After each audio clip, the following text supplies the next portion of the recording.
Okay, listen up. These are 7 things I wouldn't worry about if I could go back to being a teenager. Let me start by saying this clearly. This video is not to dismiss teenage struggles. Teenage years are not small problems. When you are a teenager, emotions feel intense, mistakes feel permanent, rejection feels personal, pressure feels constant. And if you're a parent watching this particular video, I want you to understand something important. Teenagers are not dramatic.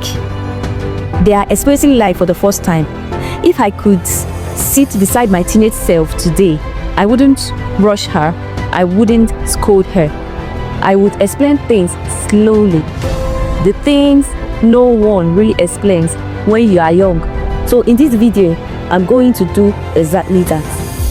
Thank you for stopping by. My name is Ugochi Pebo.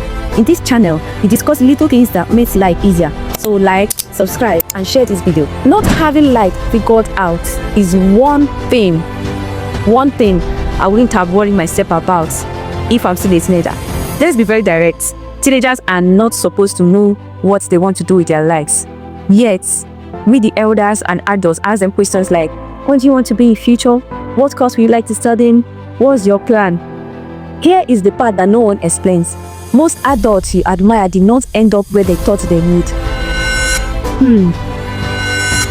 Most adults I see today thought they would be a doctor, a nurse, or maybe a teacher, but they are not.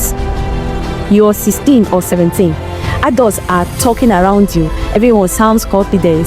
You feel like everyone has a direction except you. So you start panicking. You choose something just to have an answer. That fear is not lack of ambition. It is pressure without guidance. Your brain is still developing. Decision making, long-term planning, and identity formation are not finished yet. So, confusion is not a weakness, it's biology plus growth. To teens, you are not late. To parents, curiosity matters more than certainty. Worrying too much about what people think. That's the second thing you're going to discuss. This one controls many teenage decisions. What to wear, what to say, how to act, who to be. Let's be honest. Teenage environments can be cruel, even without meaning to be. Most teenagers start to replay conversations in their head. You wonder, did I sound stupid? Why did they laugh? Hearing the truth, adults rarely explains. Most people are too busy worrying about themselves to analyze you the way we think they do. Teenage brains are wired for social acceptance. That's why opinions feel loud. But here's the part I wish I knew. People's opinion changes faster than you can imagine. The classmates whose opinion controlled your confidence. Many won't even remember those moments. Though your classmate I thought dressed more beautiful, or you always listen to what he or she says. Now their opinion doesn't matter anymore. In most cases, you might even be on a higher level more than the person. So as a teenager, don't build your identity on temporary opinions. Parents, words spoken casually can become inner voices to your teenage children. So be very mindful. Another thing is body changes and self-image. Let's talk about bodies, gently and honestly. Teenage bodies changes unevenly. Some go early, some go late, some feel awkward for years. You look in the mirror and feel unfamiliar with yourself. You compare your body to friends. You compare it to people online. And you quietly wonder, what is wrong with me? What is wrong with me? My dear, nothing, absolutely nothing is wrong with you. Let me tell you a very short story. This is very personal though. When I was growing up as a teenager, I looked very, very small. Very little. I don't know if I should measure it. But I was kind of little compared to my classmates then. They grew bigger. That was after my junior secondary school. The long vacation before the senior secondary school. I came back, I was now making big, like I'm almost the same height as those I left. I don't know if that story makes sense. So nothing is wrong with you, you're growing, that's a growing stage. And in schools you taught puberty and all that. So I'm expecting you to be relaxed and take your time. Your body is growing. So bodies develop at different speeds. Hormones affect mood, weight, skin, confidence. The danger is when comments becomes joke, comparisons become habits, and silence becomes shame. So I want you to stop self-reframing. Your body is not a mistake. It's a work in progress, not a final project. So as a teen, you don't need to punish your body to deserve love. You see those bleaching cream? You don't need it. You don't need those bleaching creams. You don't need that supplement and gummies you're seeing online. You don't need it as a teenager. So be very, very mindful. And to parents, speak about bodies with care, even jokingly, because somehow it's actually affects the child or the teen that you're talking to. The fourth thing is comparison and social media pressure. Comparison did not start with social media, but social media made it consistent. Social media made it consistent and constant. You scroll, someone is confident. You scroll, someone is successful. You check the next post, someone looks happy. Someone looks well dressed, elegant, beautiful.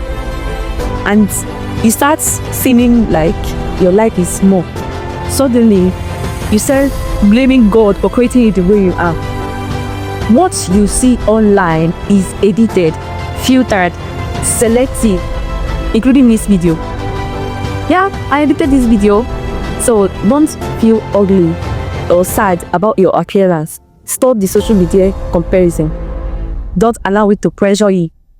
Let me tell you what happens whenever you compare yourself to social media. Do you know what you're doing?